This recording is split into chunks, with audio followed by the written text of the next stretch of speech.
Thanks, Rita. Welcome to BBC London. Coming up on the programme. Are they on your high street? Tonight we look at the impact of gambling on Londoners and their communities.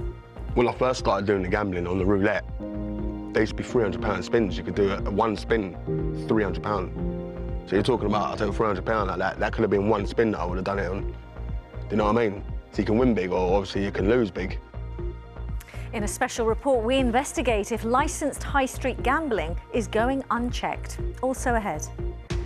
Warnings that new visa rules could have an operational impact on London's transport system. Plus, they're not exactly happy hammers on the pitch right now, but West Ham are spreading a bit of joy today with the opening of their new community hub. and behind the Strictly Sparkle, we meet the family-run business who bring glitz and glamour to stage and screen.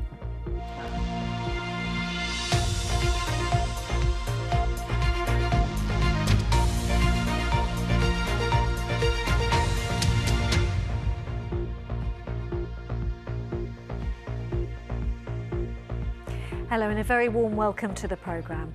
First tonight, the bright lights and neon signs of adult gaming centres that might be on a high street near you. For some, it can be a fun thing to do, but for others, it can be an addiction, costing them both financially and personally. One independent think tank describes them as sinkholes on the high street, but the body that represents adult gaming centres say they operate responsibly. Now, a BBC London investigation has found many licensed gambling venues are going unchecked. Our correspondent Megan Owen has been investigating.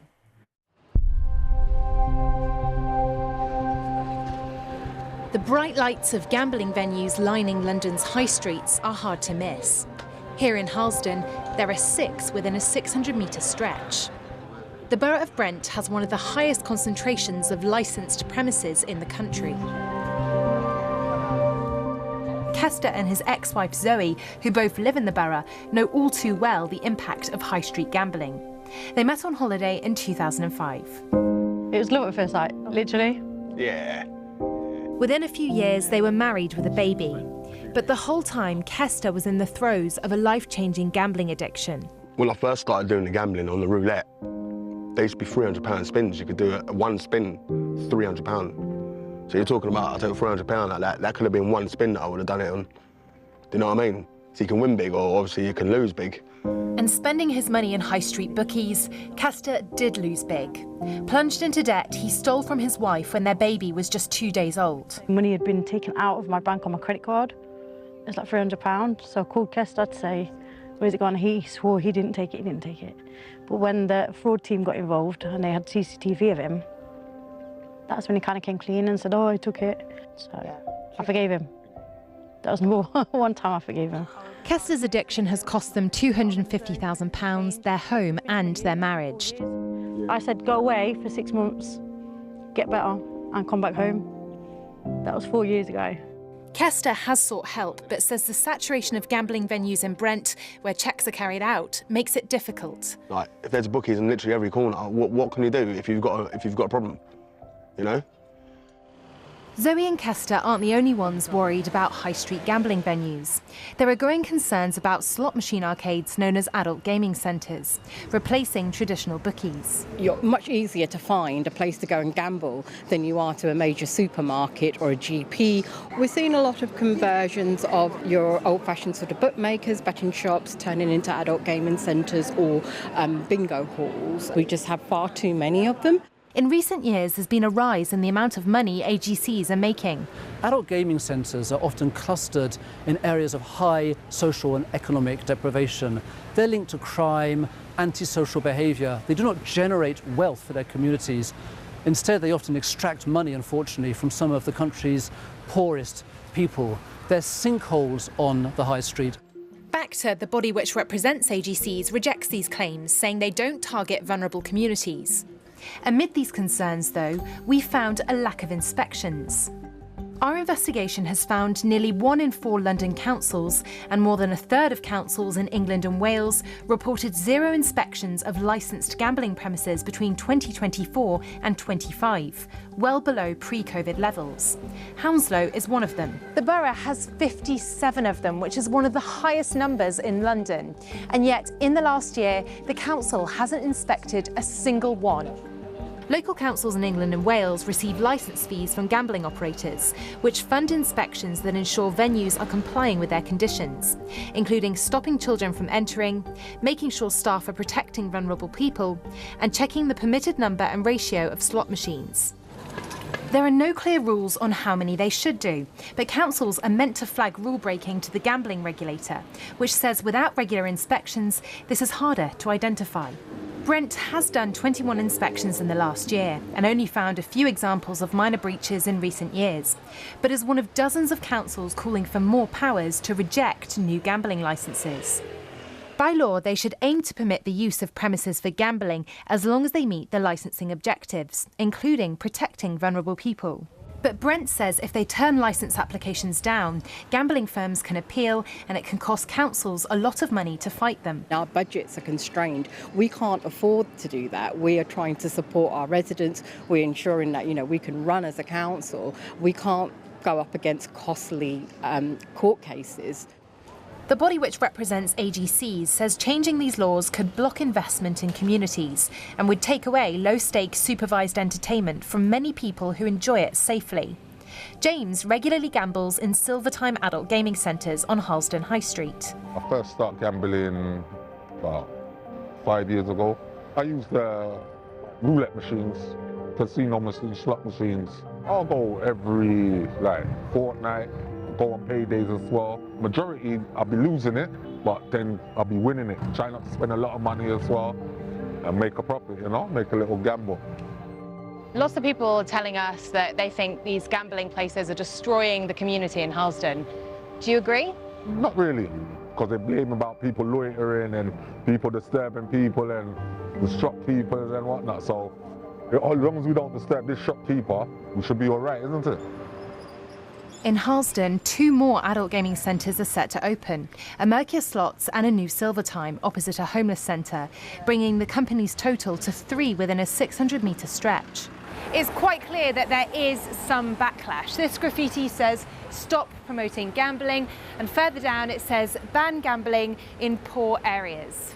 There's no evidence these operators have broken any rules. They both say their venues are compliant with their licences granted by councils in accordance with their policies and planning permissions.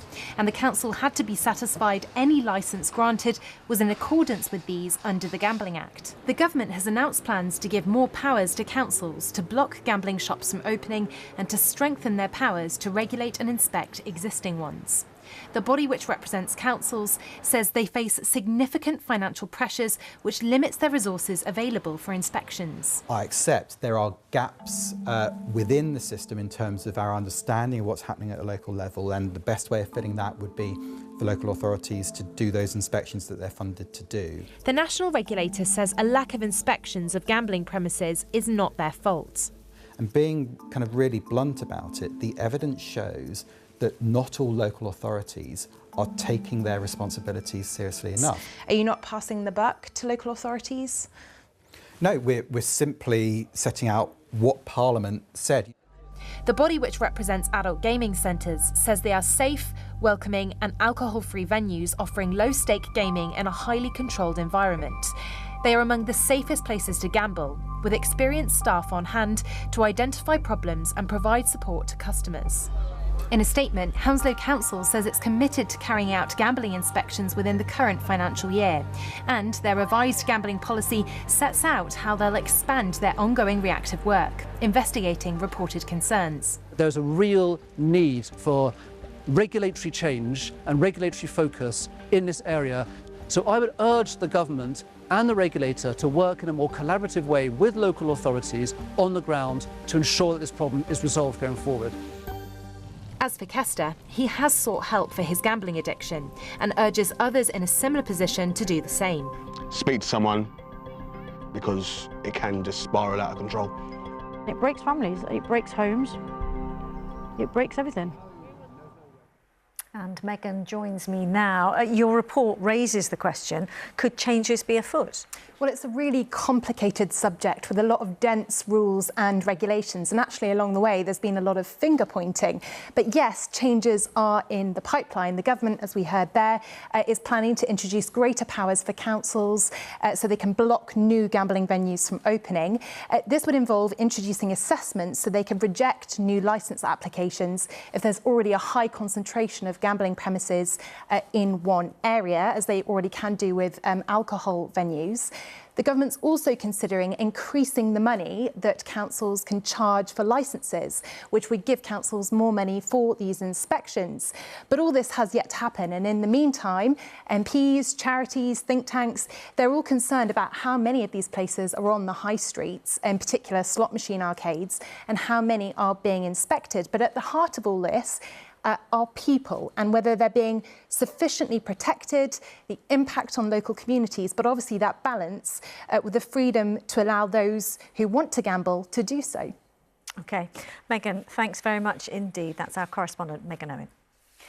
And if gambling addiction is an issue for you or maybe someone you know, the BBC has put together a list of organisations who can provide advice and support in confidence. Just go online and search for BBC Action Line, as you can see there.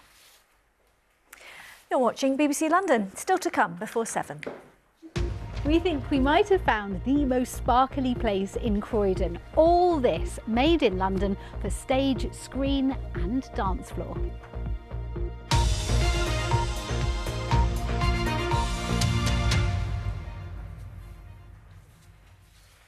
Turning now to the significant events in the Middle East and the impact on communities closer to home here in the capital.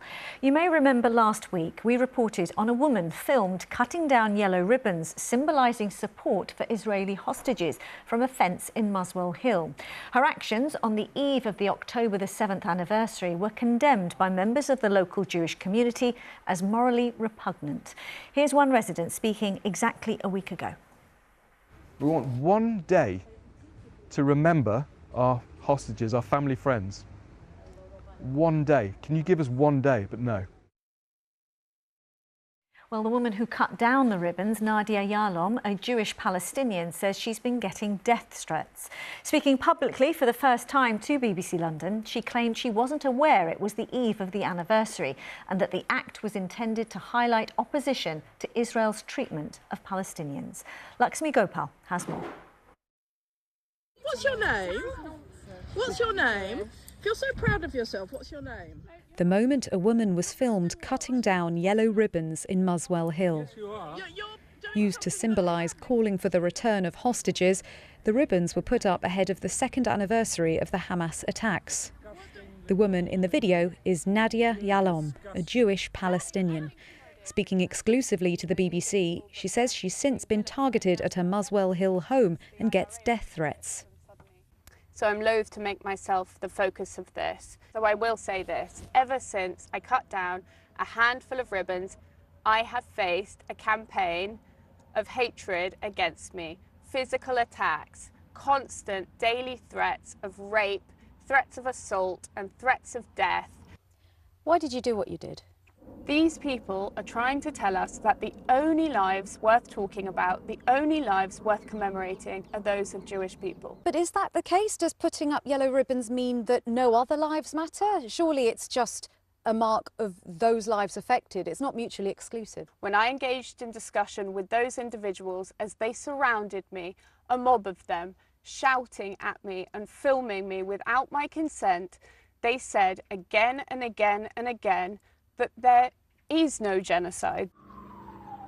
International courts will judge whether Israel has a case to answer about genocide. Israel says such claims are wholly unfounded.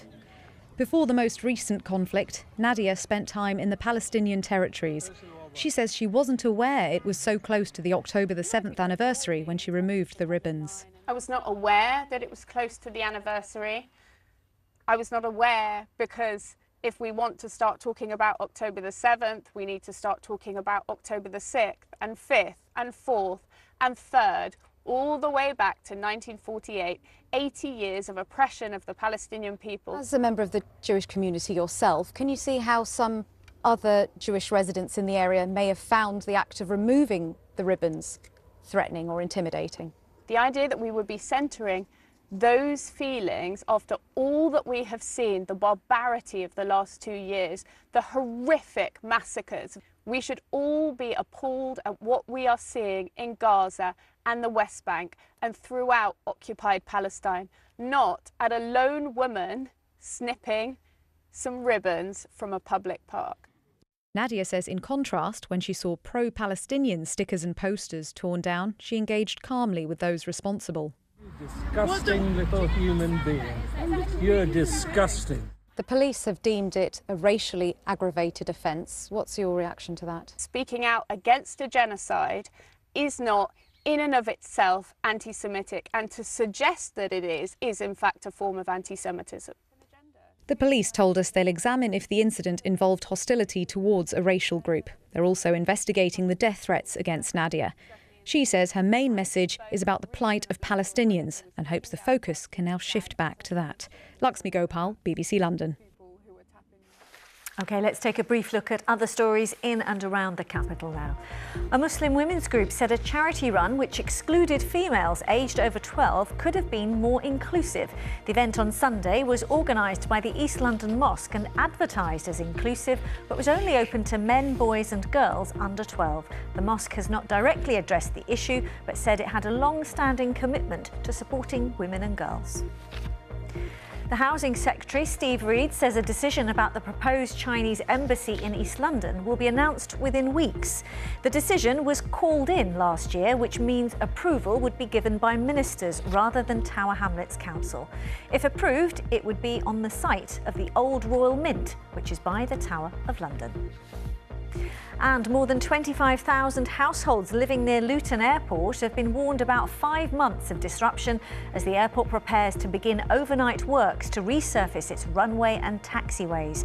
It'll start on the 3rd of November and will be carried out in the early hours of weekday mornings. Foreign workers who came to the capital to work for Transport for London could lose jobs and be forced to leave the country, according to their union, the RMT. This comes after the government changed its skilled worker visa rules and removed key transport roles like station assistants from the eligible list. Our reporter Paul Murphy explains. In July, the government announced changes to visa policies, among them the removal of some transport roles from the skilled worker list. That change could affect up to 300 staff working for Transport for London. Many came to London on permanent contracts on student visas, with the expectation they would then transfer to the skilled worker scheme. They've paid taxes for their own healthcare and put themselves through education, but now their roles are no longer on the approved list of jobs. These are people who are working, for instance, on the gate line at TfL stations, dealing with customers. Sometimes they can be quite arrogant, quite aggressive, quite abusive. And these are people who've learned how to be customer assistance workers and are, have jumped through all the right hoops. And they had the full expectation they would go on to a skilled worker visa. 60 of the affected workers are members of the RMT union. Its boss says they're worried they may have to leave the country in a little over 2 weeks after building lives here in London. Well, I think the Secretary of State has made a decision to respond to the negative debate that's going on around immigration in general in the country. She's used a statutory instrument to change the skilled worker visa categories.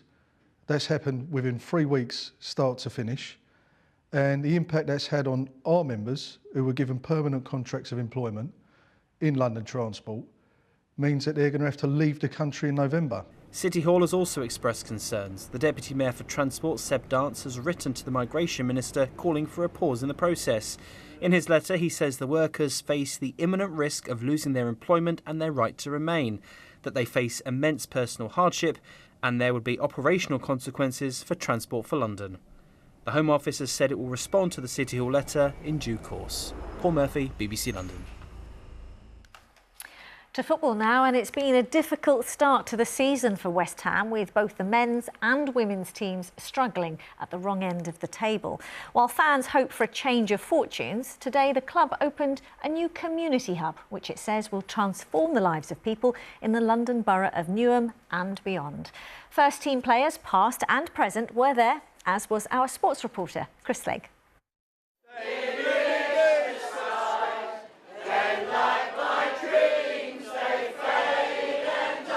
West Ham's older fans choir, among the many groups set to benefit from the club's new community hub, the Foundry, opened in Beckton today.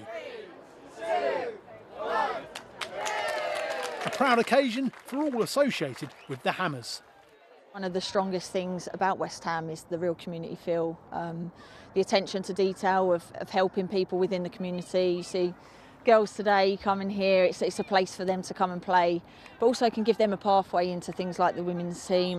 I think the power of football, the power of sport, is one of these hidden gems that just keeps on giving, right? So what I call it is this fairy dust. So this fairy dust can be sprinkled across a group of young people who don't want to engage, a group of older people who find themselves in lonely situations.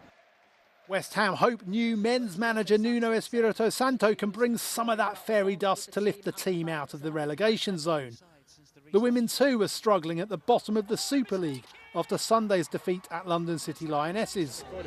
A Premier League club, of course, needs to be about more than just results on the pitch. And West Ham say that through this community hub, they can reach 50,000 people a year through education, through employment and through social inclusion. And we can take a look around now. The Foundry includes an enterprise zone where business skills will be taught, health and well-being spaces, as well as classrooms and much more. Among those getting a tour today, midfielder Thomas Souček. We're really feeling that sense of community today. How important is that going to be after what's been a tricky start to the season? No, this is so important because we as a players, we try our best on the pitch and people can see that, but this community, people don't see that much, and it's even more important because this is something like what brings lots of people be happy. Now to try and hit the right note on the pitch, Chris Slegg, BBC London. He said it. Now, when it comes to the glitz and glamour of shows like Strictly Come Dancing or West End musicals, costumes are, of course, a big part of the drama and performance. Perhaps lesser known is that the go-to name for costumes around the world is based right here in the capital, because the spirit and sparkle for the designs come from one of the city's best-kept secrets on an industrial estate in South London, as Wendy Hurrell has been finding out.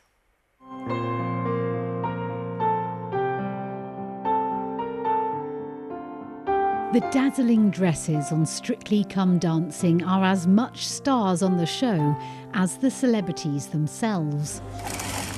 And quite a few of them are handmade here in Croydon. We have got people with amazing skills, and there's always a specialist for something, you know. We have got our specialist for skirts and for trousers and for ballroom dresses and Latin dresses and for corsets and everything, formal wear. They're not only nice, but they're also very hardworking and skilled. But I think the people underestimate how hard they work. Dance Sport International Limited, or DSI, has been on the ballroom scene for more than 40 years. They still make costumes for elite dancers, but also for the stage. When Moulin Rouge transferred from Broadway to the West End, they dressed the London cast. I think the vibrancy of the colour and the skirt, I think is fantastic. Love it. But I love all of them. I love Hamilton as well. It's a formalism, everything. Each one has its own character. And I think the nice thing, it's so varied, so different. And I think you have to hit it right for the right occasion. And I think that is really gratifying and interesting. And the jackets for the Emerald City citizens in Wicked were also made in Croydon. It was a challenge. It was really from the creative point, really creative pattern cutting was very hard. But I think it came over across very well, and we like a challenge. This is one of around 14,000 small manufacturing businesses thriving across the capital. How important are the creative industries to London's economy? They are huge. 1 in 5 people in London work for the creative industries. It generates 51 billion to the London's economy. The manufacturing industries is also very big. It generates 11 billion. And you proudly put "Made in London." Absolutely, made in London. because there's not too many, so I definitely say it, main selling point. Wendy Harrell, BBC London.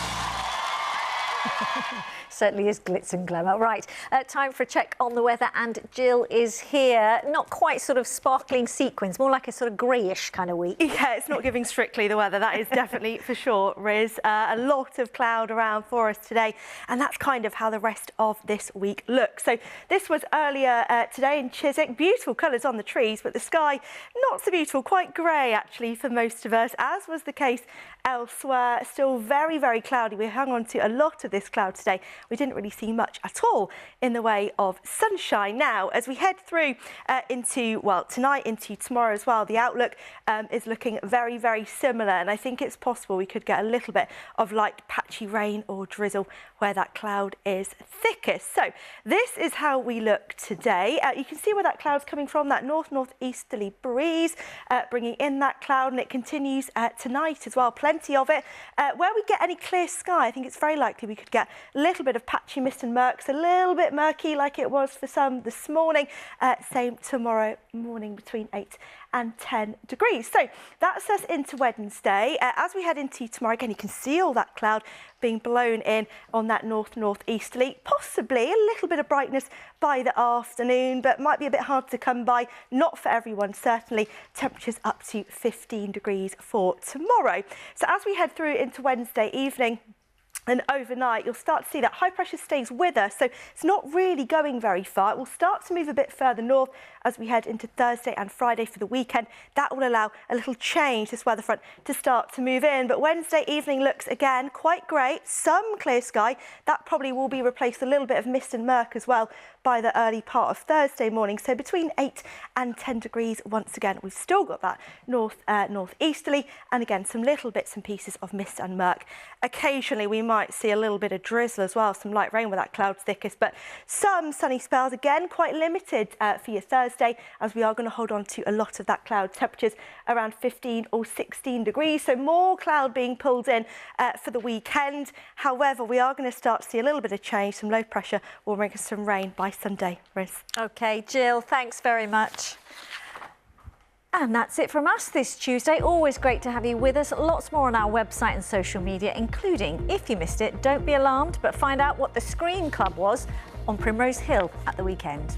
A reminder, you can tune in to Aaron Paul on the BBC Radio London Breakfast Show tomorrow morning from 6, and I'll be in the radio chair on Friday. From all of us here, thanks for watching, and do have a lovely evening. Bye-bye.